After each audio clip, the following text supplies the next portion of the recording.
बिस्मिल्लाहिर्रहमानिर्रहीम। आज का हमारा टॉपिक है ट्रांसफॉर्मेशन ऑफ फंक्शंस। फंक्शंस की स्ट्रेचिंग कैसे होती है, उनकी मूवमेंट कैसे होती है, एक्स एक्सेस के अगेंस्ट या वाई एक्सेस के अगेंस्ट स्ट्रेचिंग कैसे है, श्रिंकेज कैसे है, ये सारा कुछ हम इस टॉपिक में डिस्कस करेंगे।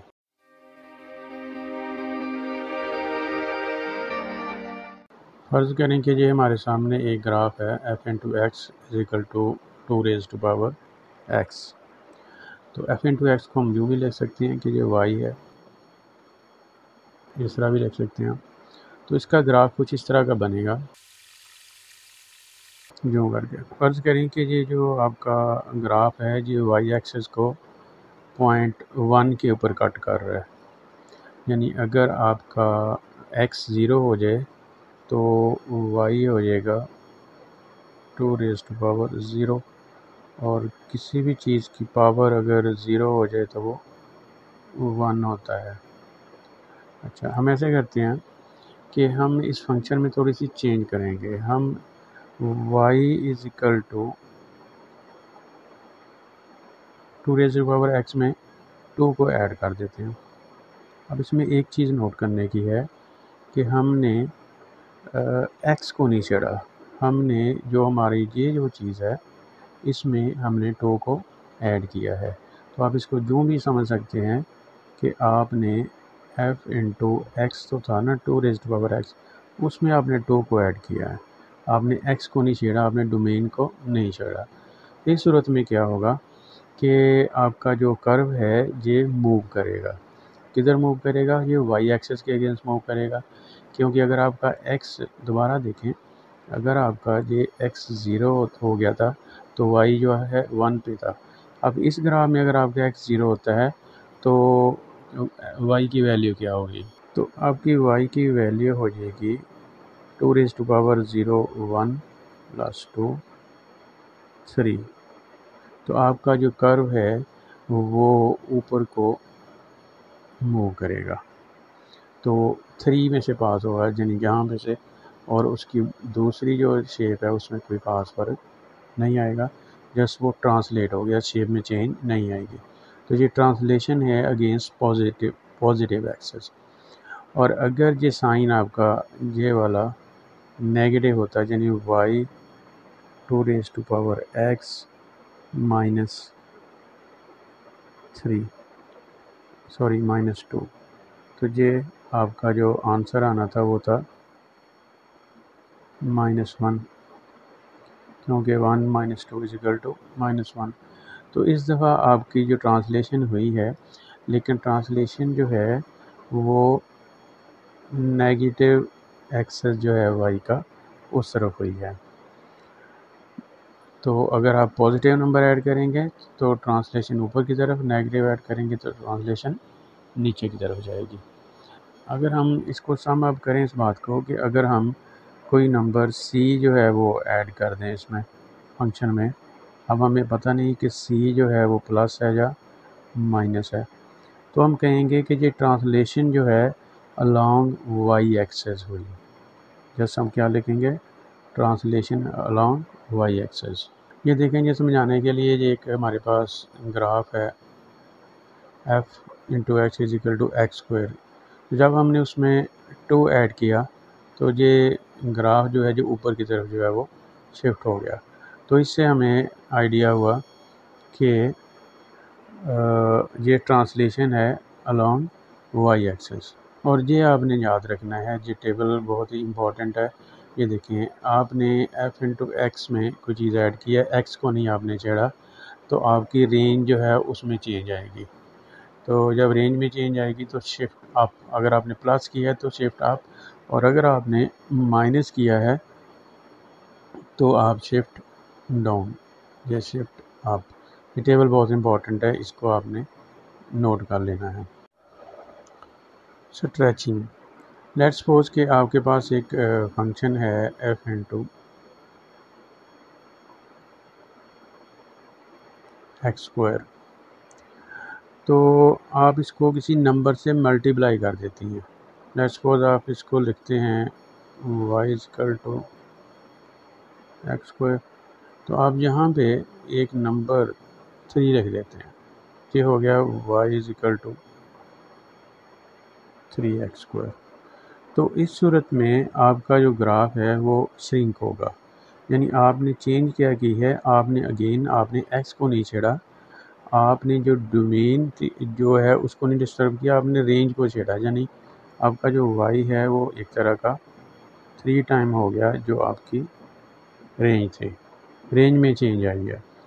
तो इस सूरत में आपका ग्राफ जो है वो स्ट्रेच होगा, और स्ट्रेच के बाद उसकी जो शेप है वो कुछ इस तरह की हो जाएगी। यानी अगर आप किसी नंबर से मल्टीप्लाई करते हैं, रेंज को, x को नहीं छेड़ते, डोमेन को नहीं चेंज आपने करना, जो आंसर आ रहा है उसको आपने किसी नंबर से मल्टीप्लाई करना है। लेट्स सपोज वो नंबर जो है वो c है, c × f × x। तो आपकी जो स्ट्रेचिंग है अलॉन्ग y एक्सिस, अगर तो c पॉजिटिव है तो अलॉन्ग पॉजिटिव y एक्सिस है, अगर c नेगेटिव है तो stretching along negative y axis है। ये देखें, एक दफ़ा फिर मैं आपको उसी टेबल पे ले चलता हूँ। ये देखें, आपने f × x को एक नंबर c से मल्टीप्लाई किया तो उसकी डोमेन में कोई चेंज नहीं आई, डोमेन जहाँ भी a है, जहाँ भी a है, लेकिन उसकी रेंज चेंज हो गई है cb। तो ये है स्ट्रेचिंग वर्टिकली बाय c। ये देखें, ये जो ग्राफ है, ये इसको 2 से मल्टीप्लाई किया है तो अपनी ये असल शेप से स्ट्रेच हो चुका है। इसमें ट्रांसलेशन नहीं होती, जस्ट स्ट्रेचिंग होती है। ये इसकी एक्चुअल शेप थी x² की, और आफ्टर स्ट्रेचिंग जो है वो इसकी ये वाली शेप होगी।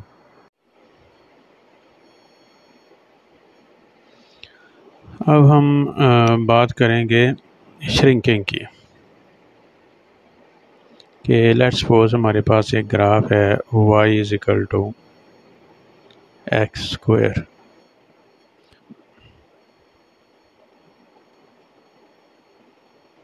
y = x²। तो इसकी शेप जो है वो कुछ इस तरह की होगी।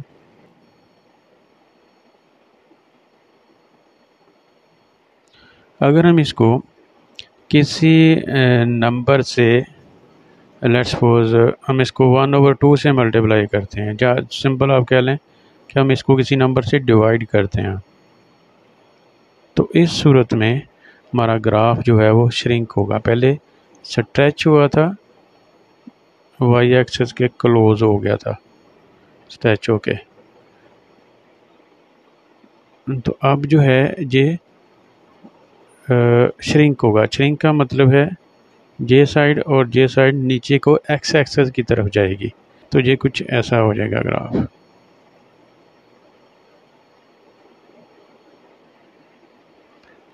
ये देखें, ये हमने एक नंबर 1/c से फंक्शन को मल्टीप्लाई किया, रेंज को, डोमेन में कोई चेंज नहीं है, तो रेंज जो है वो 1/c से डिवाइड हुई और ग्राफ जो है वो वर्टिकली श्रिंक हुआ।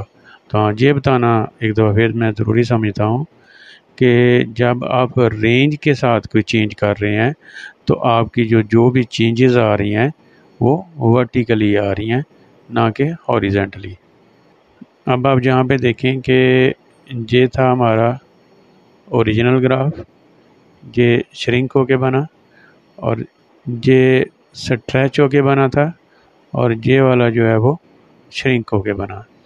तो श्रिंक वाला जो है उसमें आप देख रहे हैं कि जो आपके ग्राफ की जो साइड्स हैं वो अवे जा रही हैं वाई एक्सिस से, और स्ट्रेच वाले में वो वाई एक्सिस की तरफ जो है वो जा रही हैं। इसी तरह अगर आप एक फंक्शन जो है उसको नेगेटिव से मल्टीप्लाई कर दें, उसकी रेंज को नेगेटिव करें, तो वो फ्लिप हो जाएगा। जैसे आप देखें, ये इसका ओरिजिनल फंक्शन है, जब हमने इसको नेगेटिव से मल्टीप्लाई किया तो ये फ्लिप हो गया। तो ये याद रखना है कि ये फ्लिप ओवर एक्स एक्सिस है, ये इसकी मिरर लाइन है, ये कब हुआ है? जब आपने इसकी रेंज को माइनस से मल्टीप्लाई किया है। तो ये जो तमाम चीज़ें अभी हम देख रहे हैं ये सारी अलॉन्ग वाई एक्सेस ही हैं हुई हैं। ये देखिए ना, ये पहले वाई एक्सेस के साथ था, लिप होके नीचे को हो गया है। तो ये तमाम चेंजेस जो हैं ये वाई एक्सेस के अगेंस्ट हैं। अब हम बात करते हैं कि जब हम डोमेन में कोई चेंज करते हैं तो उस वक्त हमारी मोमेंट जो है वो एक्स एक्सेस के अलॉन्ग हो गई। जैसे अभी आपके सामने ये ग्राफ बना हुआ है एफ इंटू एक्स का, जो कि एक्स स्क्वायर का ग्राफ है।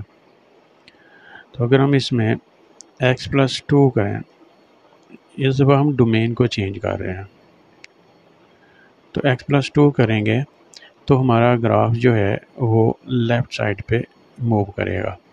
अब अपेरेंटली ज़ाहिरी तौर पर यूँ लगता है कि ग्राफ जो है वो राइट साइड पे मूव करना चाहिए, क्योंकि हम प्लस 2 कर रहे हैं।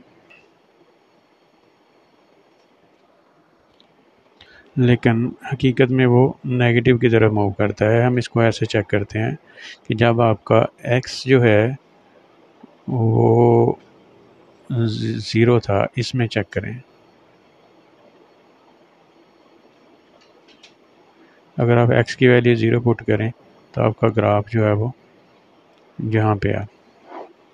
लेकिन जब आप इस वाले फंक्शन में x को 0 पुट करेंगे तो आपका ग्राफ जो है, जो आपकी जो रेंज जो है वो 0 नहीं होगी। जैसे जहाँ पे आपकी रेंज 0 होगी थी जब आपने x को 0 पुट किया, लेकिन जब आप जहाँ पे x को 0 पुट करेंगे तो आपकी जो रेंज है वो 0 नहीं होगी, बल्कि वो 4 हो जाएगी।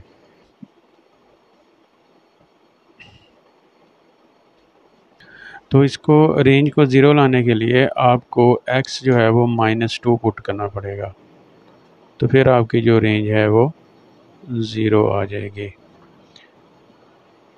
तो ये बेसिकली ये चीज़ है ना, आपने इसको 0 पे लाना है। अगर आप इसको x = 0 पुट करते हैं तो 2 स्क्वायर 4, तो ये आपका ग्राफ जो है वो मूव नहीं करेगा, ट्रांसलेट नहीं करेगा, बल्कि वो वाई एक्सिस की तरफ मूव कर जाएगा। तो इससे ये हमें पता चला कि जब हम कोई नंबर ऐड करते हैं तो हमारा कर्व जो है वो एक्स एक्सिस के अगेंस्ट लेफ़्ट साइड की तरफ मूव करता है, और अगर हम कोई नंबर सब्ट्रैक्ट करते हैं तो फिर वो राइट साइड की तरफ जो है वो मूव करता है। इसको हम देखते हैं।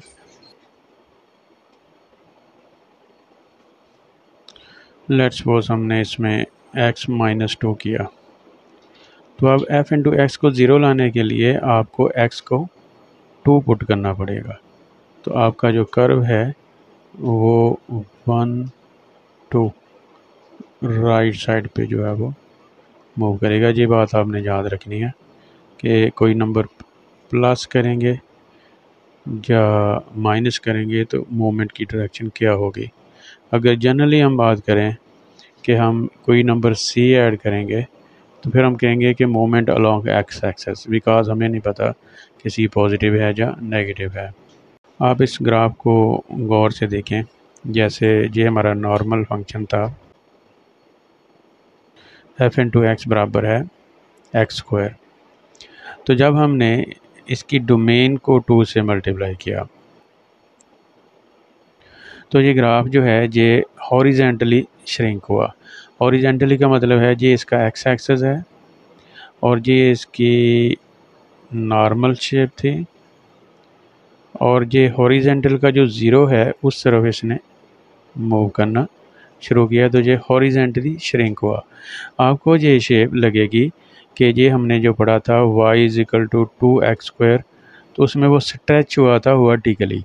इसमें और उसमें देखने में ये शेप एक जैसी लगती है, लेकिन ये बेसिकली ये हॉरिजेंटल से अपने 0 की तरफ मूव किया है, तो हम इसको बोलेंगे ये श्रिंक हुआ है। और जैसे ये देखें, आपने इसकी डोमेन में चेंज की है, आपने इसकी रेंज में चेंज नहीं की। हम देखते हैं जो वाई वाला ग्राफ था वो ये था, इसमें हमने इसकी रेंज को 2 से मल्टीप्लाई किया था, डोमेन को नहीं किया था, तो ये स्ट्रेच हुआ था वाई की तरफ, जो है वो आगे की तरफ स्ट्रेच हुआ था। और इसी तरह जब हम इसकी डोमेन को किसी नंबर से डिवाइड करेंगे तो ये अपने एक्स एक्सेस की तरफ जो है वो स्ट्रेच होगा। इसकी जो एक्चुअल शेप थी उससे ये बाहर की तरफ निकलेगा, तो इसको हम बोलेंगे स्ट्रेच। तो ये उससे उल्टा है तकरीबन जो हमारा वाई एक्सेस के साथ मूवमेंट थी, एक्स एक्सेस की मूवमेंट उससे उल्टा है। उसमें हम डिवाइड करते थे तो वो श्रिंक होता था, इसमें हम डिवाइड करते हैं तो ये स्ट्रेच हो रहा है। और ये जो है ये है फ्लिप ओवर, कि अगर आपने डोमेन का साइन चेंज किया, आपका जो कर्व है वो वाई एक्सेस के अगेंस्ट जो है वो फ्लिप ओवर होगा। जैसा कि वाई एक्सेस का जो ग्राफ था वो एक्स एक्सेस के अगेंस्ट जो है वो फ्लिप ओवर हो रहा था, यानी एक्स एक्सेस उसकी मिरर लाइन बनी थी जब आप रेंज को नेगेटिव कर रहे थे। लेकिन अगर आप डोमेन को नेगेटिव करेंगे तो फिर आपका जो ग्राफ है जो कर्व है वो वाई एक्सेस के अगेंस्ट फ्लिप ओवर होगा। आप ये एक एग्ज़ाम्पल देखें। इस एग्ज़ाम्पल में ये हमारा ओरिजिनल फंक्शन है ग्रीन वाला, और ये इसका ग्राफ है। जब हमने x को चेंज किया है नेगेटिव x से तो हमें ये आउटपुट जो है वो मिली है। तो हम देख रहे हैं कि रेड वाला जो है वो आफ्टर चेंज कर, जब हमने x को नेगेटिव x पुट किया तो हमें ये रेड वाला ग्राफ जो है वो मिला है। तो अब आप देख रहे हैं कि जो ग्रीन जो हमारा जो ओरिजिनल ग्राफ था पहले वाला, ये वाला जो था, इसका वाई एक्सेस है डिस्टेंस, और जो रेड वाला ग्राफ है जो एक्स को स्विच करने से बना उसका वाई एक्सेस है डिस्टेंस जो है वो सेम है। तो वाई एक्सेस जो है वो इसकी मिरर लाइन हुई। तो ये है रिफ्लेक्शन अगेंस्ट वाई एक्सेस। तो जब हम डोमेन का साइन चेंज करेंगे तो वो फ्लिप ओवर करेगी अगेंस्ट वाई एक्सेस, और जब हम रेंज का साइन चेंज करते थे तो वो फ्लिप ओवर करती थी अगेंस्ट एक्स एक्सेस। शुक्रिया।